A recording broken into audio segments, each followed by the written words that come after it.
Hi there, everybody. Welcome to the show. Thanks for joining us. Frank Tomaino is our guest, and whenever Frank's in, we talk about local history, and that's what we're going to do today. We'll talk about the series that Frank is writing for the Observer-Dispatch about former Utica mayors, and we'll talk about some other things as well. But first, we want to say welcome. Good to see you again, my friend.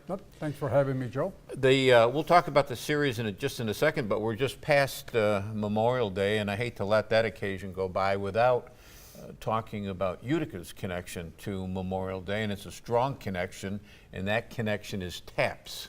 Yeah, we were talking how, on Memorial Day, I would imagine taps is played tens of thousands of times throughout the United States and American bases throughout the world. And how many people really know, even Uticans know that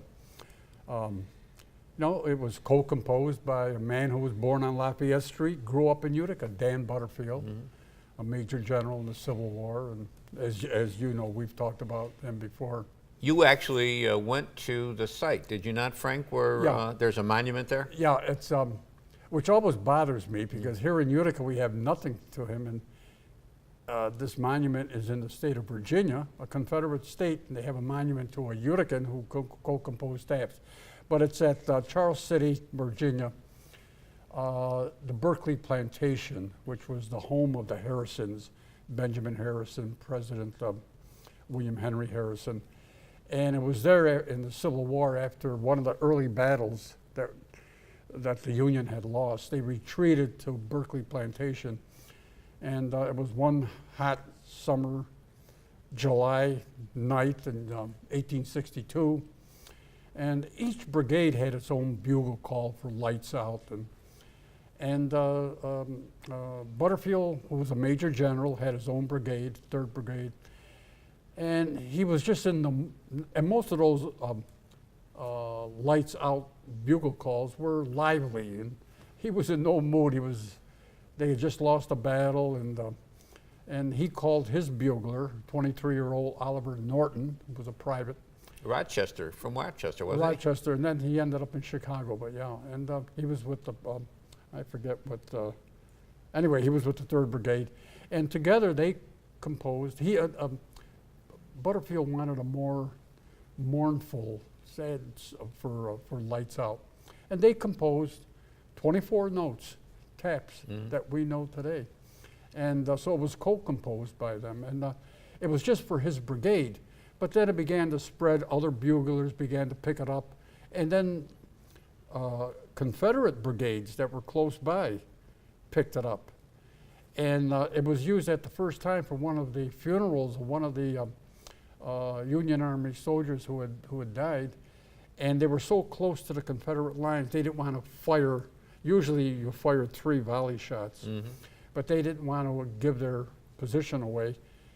So they thought, they remembered that bugle call taps, and it was the first time it was played at a funeral, and now, it's the official Army call for lights out. Yeah. I seem to recall somewhere, Frank, that it was a Captain Tidball or something like that. Yeah, something like that, yeah. Who was an artillery commander that came up with that idea. Yeah, right, yeah. And then it just spread and spread. They didn't want to fire the rifles at the funeral. But, it always bothered me that here in Utica, especially after he died in 1901, they should have done something. I mean, can you imagine a small park with a statue? And of course, at the Oneida County History Center, we have his Medal of Honor that he earned during the Civil War. We have his saber. We have his kit. He's got his horse blanket up there. Horse blanket, yeah. Mess kit. Mess kit, that's what I'm trying to think of, yeah.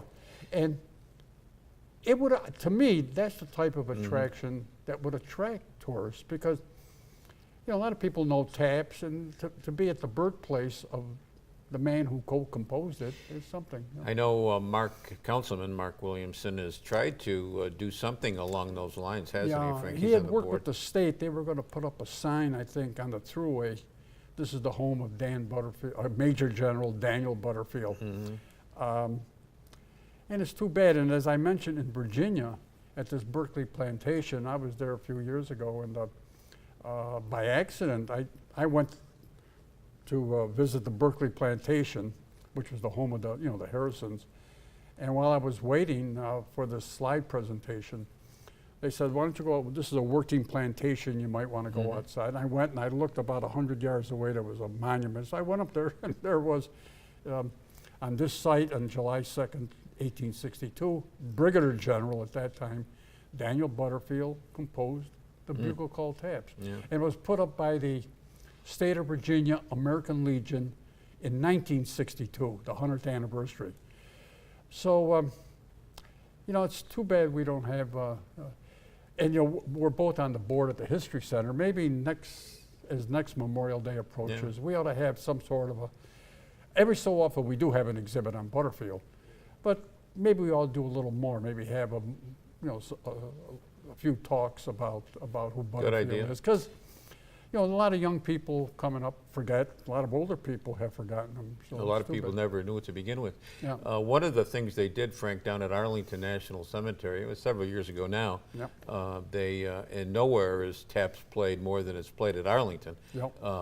There was an Air Force sergeant who was a bugler, and he got together a bunch of memorabilia, including some of the Dan Butterfield Yep. memorabilia that was loaned out for that exhibit at Arlington. I remember you were Oneida County historian at the time. Yeah, Yep. good memory, Yep. yeah. Yep. And it was put on display there because of Butterfield's, as you say, co-composing of it. They wanted some of his memorabilia on display down there. Yeah, I was at the Arlington Cemetery a couple of years ago, and when I walked into the gift shop, just as I walked in, there was a table with a book about taps that had been written a few years earlier by Richard Snyder. Is that the author from New York State? Yeah, did you have him on your show or by phone? You had By him? phone, I think I talked to him once, yeah. But he's written a wonderful book Yeah. about taps, and there it was. There must have been 500 copies on this huge table. This was a couple of years ago, as you walked in the gift shop at Arlington. So, and I remember that exhibit you were talking about, which gave Oneida County a lot of publicity because publicity, Oneida yeah. County was right there. And, Yeah, you know, yeah. When we come back, let's talk about the mayoral series that you're doing. Frank Tomaino's our guest. We're talking local history. Short break, right back.